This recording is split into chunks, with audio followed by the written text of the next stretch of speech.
Being of beyond signals பேசுகிறேன். இன்றைக்கி நம்ம ஒரு டாப்பிக்கை பார்க்கலாம். இன்ஃபர்மேஷன் நான் இன்ஃபர்மேஷன் பயணக்கூடிய வழிமுறையில் இன்றைக்கி ஸ்ட்ரைட்டாக நான் இன்ஃபர்மேஷனில் பயணக்கூடிய வழிமுறை என்னன்னு பார்க்கலாம். சரியா? நேரடியாக நான் இன்ஃபர்மேஷனில் பயணக்கூடிய வழிமுறை என்னன்னு பார்க்கலாம். இப்போ ஒரு மனிதனுடைய புரிதல் திறன் இருக்கு இல்லையா, அண்டர்ஸ்டாண்டிங் பவர் எவ்வளோ புரிதல் திறன் இருக்குதோ அதுக்கு ஏற்ற மாதிரி அவன் இந்த உலகத்தில் இருக்கக்கூடிய நாலேஜு, அவன் தன்னை மயக்கக்கூடிய என்னென்ன விஷயமோ தன்னால் மயக்குதோ அந்த எல்லா விஷயத்துலையும் கொஞ்சம் விடுபட்டு ஜம்ப் ஆயிடுவான். நல்ல புரிதல் இருந்துச்சுன்னா தன்னை மயக்கூடிய எல்லா விஷயத்துலேருந்து கொஞ்சம் விடுபட்டு ஜம்ப் ஆயிடுவான். அப்புறமேட்டு இந்த உலகம் ஆளுமை செய்யக்கூடிய மொழி, லாங்குவேஜ் இருக்கு இல்லையா, போன பதில் பார்த்த மாதிரி மொழி, லாங்குவேஜ், இந்த ஆளுமையிலிருந்தும் அவனால் ஈஸியாக ஜம்ப் ஆயிடுவான். அப்படி ஜம்ப் ஆகிட்டு மொழியோட தாக்கம் அவனுக்கு இல்லை. சாதாரண மனிதன் இருக்கக்கூடிய பசி, தாகம் இதெல்லாம் இருந்தாலும் அதனுடைய தாக்கமும் குறைஞ்சி போயிடும். தீவிரமான உந்துதல் இருக்காது. இதுதான் வேணுன்ற தேர்வு செய்யக்கூடிய தன்மை இருக்காது. இந்த மொழி செயல்படுத்தக்கூடிய ஆதிக்கம் செலுத்தக்கூடிய தன்மை இருக்காது. பாலியல் தேவை இருக்காது. தனக்கு தேவையான உடை அது கூட தேவை இருக்காது. ஆக அவனுக்கு தேவை என்பது குறைஞ்சி போயிடும். அவனுடைய தேவை மொத்த தேவையுமே யாருக்கு சரியான ஷார்ப்னஸான ஒரு புரிதல் இருக்குதோ அவனுடைய எல்லா விதமான தேவை குறைஞ்சி போயிடும். ஸோ இந்த இன்ஃபர்மேஷன் கண்டென்ட்டில் இருக்கக்கூடிய எல்லாருமே அவனை அறிமுகப்படுத்தக்கூடிய எல்லாத்தையும் ஈஸியாக கடந்து போய்ட்டு ஒன்று ஜம்ப் போயிடுவாங்க. அப்படி கடைசி ஆளுமையாக இந்த இன்ஃபர்மேஷன் இருக்கும் இல்லையா, இந்த மொழி செலுத்தக்கூடிய நாலேஜு, தகவல்களும் மெட்டீரியலிசம் செலுத்தக்கூடிய தகவலும் இதெல்லாம் ஆளுமை செய்யும் இல்லையா, இதுலேருந்து ஈஸியாக ஜம்ப் ஆகிட முடியும் அவனால். ஸோ அப்படி ஈஸியாக ஜம்ப் ஆகிட்டா அவங்க கடைசியாக நான் இன்ஃபர்மேஷனாக பயணிப்பாங்க. சரி, அப்படிப்பட்ட மனிதர்கள் நான் இன்ஃபர்மேஷனாக பயணிக்கிறாங்க. அவங்களால ஏக காலத்துக்கும் நான் இன்ஃபர்மேஷனாக இருக்க முடியும். நான் இன்ஃபர்மேஷன் இருக்கும்போது பெருநிலையில் இருக்க முடியும். ஸோ சிற்றின்பத்தில் இல்லாமல் அவங்க ஈஸியாக பேரின்ப தன்மைக்கு போயிடுவாங்க. ஸோ அதுக்கு தான் யோக மார்க்கமும் ஞான மார்க்கமும் யூஸ் பண்ணி ஆழ்நிலை தியானமும் மெடிடேஷனும் பண்ணிட்டு இருக்காங்க. இந்த மெடிடேஷன் மூலியமாகவும் அவங்க ஈஸியாக ஜம்ப் போயிடுவாங்க. ஸோ இந்த இன்ஃபர்மேஷன் உலகத்துலேருந்து இல்லாமல் நான் இன்ஃபர்மேஷன் உலகத்தில் ஈஸியாக ஜம்ப் போயிடுவாங்க. சரி, இப்போ நான் இன்ஃபர்மேஷன் உலகத்தில் பயணிக்கக்கூடிய நபர்கள், நான் இன்ஃபர்மேஷனில் வாழ்ந்துக்கிட்டு இருக்கக்கூடிய நபர்கள், ஸோ இவங்க இன்ஃபர்மேஷன் ஃபீல் பண்ணுறாங்களா இல்லையா, ஸோ இதுதான் இப்போது பார்க்க போகிறோம். ஸோ இன்ஃபர்மேஷன் இருந்தீங்க, இன்ஃபர்மேஷன் உங்களை எல்லா விதமான கண்டென்ட்டும் வீடியோ வச்சுன்னு நான் இன்ஃபர்மேஷனை போயிட்டீங்க. ஸோ நீங்கள் எந்த விதமான வார்த்தை ஜாலத்துக்கோ, பொருளுக்கோ, பொண்ணுக்கோ, பெண்ணுக்கோ, பசி, தாகம், உணவு, தூக்கம் இதுக்கு எல்லாத்துக்குமே அடிமையாகாமல் நீங்கள் ஈஸியாக கடந்து போனீங்கன்னா நான் இன்ஃபர்மேஷனை பயணிச்சிடுவீங்க. சரி, இப்போ நான் இன்ஃபர்மேஷனில் வந்துட்டு பின்னாடி இப்போது உங்களுக்கு என்ன நடக்குது, நான் இன்ஃபர்மேஷனில் வந்துட்டு பின்னாடி என்ன நடக்குது அப்படின்னா, நான் இன்ஃபர்மேஷனில் வந்த நபர்கள், நான் இன்ஃபர்மேஷனில் பயந்து கொண்டிருக்க நபர்கள், நான் இன்ஃபர்மேஷனில் வாழ்ந்துக்கிட்டு இருக்க நபர்கள், இவங்க எதை ஃபீல் பண்ணுறாங்க, எப்படிப்பட்ட ஒரு உணர்ச்சியை ஃபீல் பண்ணுறாங்க அப்படிங்கிறத பற்றி நீங்கள் டிஸ்கஸ் பண்ண போகிறோம். சரியா? அவங்க ஃபீல் பண்ணது நீங்கள் இந்த ஒவ்வொரு படிநிலையாக கடந்து நீங்கள் ரொம்ப ஷார்ப்னஸாக, ரொம்ப புத்திசாலியாக, ஓஷோ மாதிரியோ, புத்தர் மாதிரியோ, கிருஷ்ணர் மாதிரியோ, ரமணன் மாதிரியோ இப்படி உங்களோட மைண்டு ஷார்ப்னஸாக இருக்க அது ஈஸியாக அந்த நிலைக்கு நீங்கள் ஜம்ப் ஆக முடியும். சரியா? அந்த எளிமையாக அந்த புரிதல் நல்ல ஷார்ப்னஸ் மட்டும்தான் அந்த இன்ஃபர்மேஷன் கடந்து நான் இன்ஃபர்மேஷன் பயணிக்க முடியும். நான் இன்ஃபர்மேஷன் நீங்கள் பயணிச்சுட்டு பின்னாடி உங்களுக்கு என்ன நடக்குது, ஸோ இதுதான் இன்றைக்கி பார்க்க போகிறது. ஸோ நான் இன்ஃபர்மேஷனில் பயணித்த பின்னாடி என்ன நடக்குது, நான் இன்ஃபர்மேஷனில் பயணிக்கும் போது உங்களுக்கு இந்த இன்ஃபர்மேஷன் எதுவுமே இருக்காது. இன்ஃபர்மேஷன் வந்து நீங்கள் இல்லை, ஆனாலும் அங்கேயும் ஒரு விதமான இன்ஃபர்மேஷன் இருப்பீங்க. அவங்க எத்தனை இன்ஃபர்மேஷனில் இருக்கிறாங்க அப்படிங்கிறதுக்கு தான் இப்போ நான் விளக்க போகிறேன். அந்த இன்ஃபர்மேஷனில் இருக்கீங்க இல்லையா, இன்ஃபர்மேஷன் நான் இன்ஃபர்மேஷன் போயிட்டீங்க இல்லையா, அந்த நான் இன்ஃபர்மேஷன் இருக்கக்கூடிய மனிதன்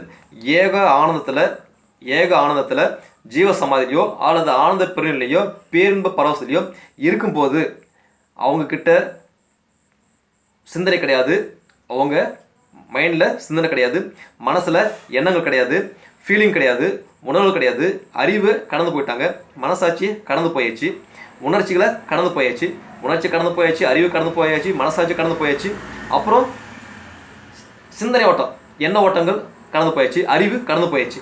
ஸோ இது எல்லாத்தையும் கடந்துட்டு அவங்க மீது தாக்கம் ஏற்படுத்தக்கூடிய எதுவுமே இப்போ அவங்ககிட்ட இல்லை. அவங்க மீது தாக்கத்தை ஏற்படுத்தக்கூடிய எதுவுமே அவங்ககிட்ட இல்லை. ஆனால் இப்போது அவங்ககிட்ட என்ன இருக்குது, அவங்க பேரின்பத்தில் இருக்கும்போது அவங்க ஒன்றை மட்டும் கடந்து போக எக்காலத்திலையும் முடியாது. ஒன்று மட்டும் கடந்து போக எக்காலத்தையும் அவங்களால முடியாது. அது என்ன? அதுதான் ஓங்கார நாதம்.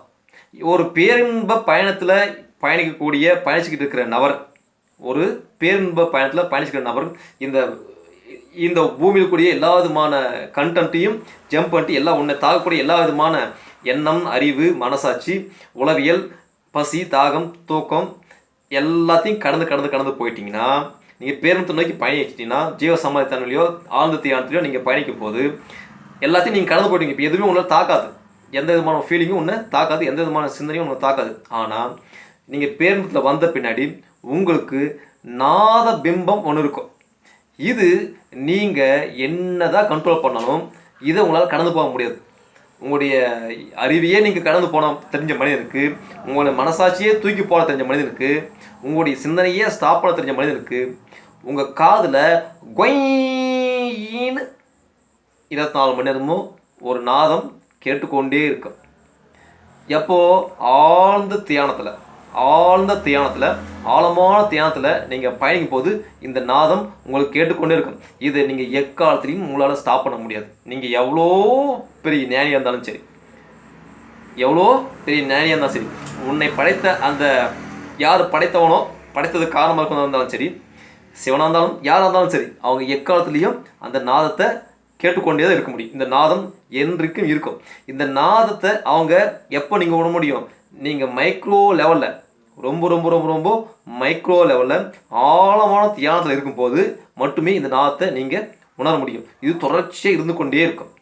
இந்த நாதத்திலிருந்து நீங்கள் எக்காலத்தில் விடுவிக்க முடியாது. அதனால தான் இந்த ஓம் என்பது பிரணவ மந்திரம் சொன்னாங்க. இது வந்து முருகனு கொடுத்ததோ அல்லது சிவன் கொடுத்ததோ யாரும் அதை கொடுத்தது கிடையாது. இந்து மதத்து கட்டுமானமே கிடையாது அது. ஸோ இந்த நாதம் கடைசி வரைக்கும் அது இருந்தே தீரும், அது இருந்து கொண்டே இருக்கும். இந்த நாதத்தை நீங்கள் விடுவிக்க முடியாது, நாதம் வந்து ஜம்ப் ஆக முடியாது. இந்த பேரின்பத்தில் உணரக்கூடிய நபர்கள் உணர்ந்த அந்த நாத பிரம்மத்தை எப்படி எளிமையாக இருக்கக்கூடிய மனிதர்கள் உணர்வது?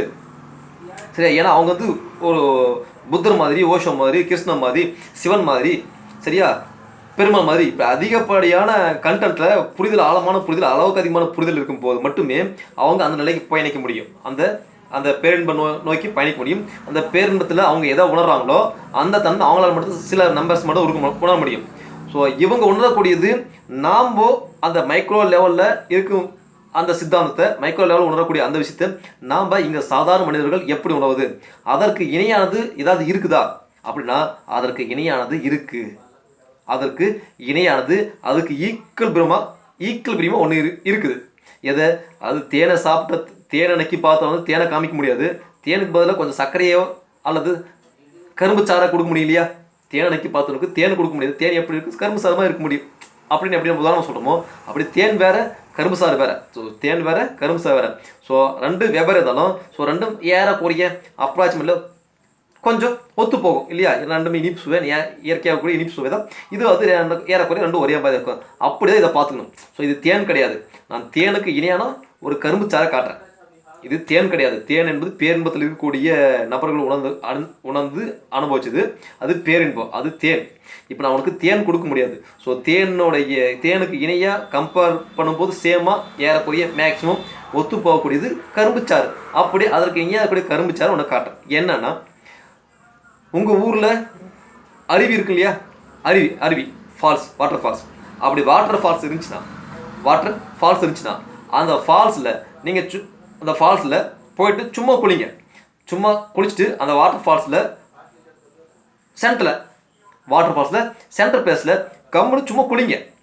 குளிக்கும்போது உங்களுக்கு உங்கள் காதுக்கு தெளிவாக டிஜிட்டலைஸ் பண்ண மாதிரி அந்த ஓங்காநாதம் அருமையாக கேட்கும். எங்கே? அந்த வாட்டர் ஃபால்ஸில் அந்த நீங்கள் இருக்கும்போது உங்களை சுற்றி தண்ணீர் பாய்ந்து கொண்டு ஓடும்போது, அந்த தண்ணீர் பாய்ந்து கொண்டு இருக்கும்போது அந்த வாட்ரு ஓங்காநாதமாக அது கேட்டுக்கொண்டே இருக்கும்.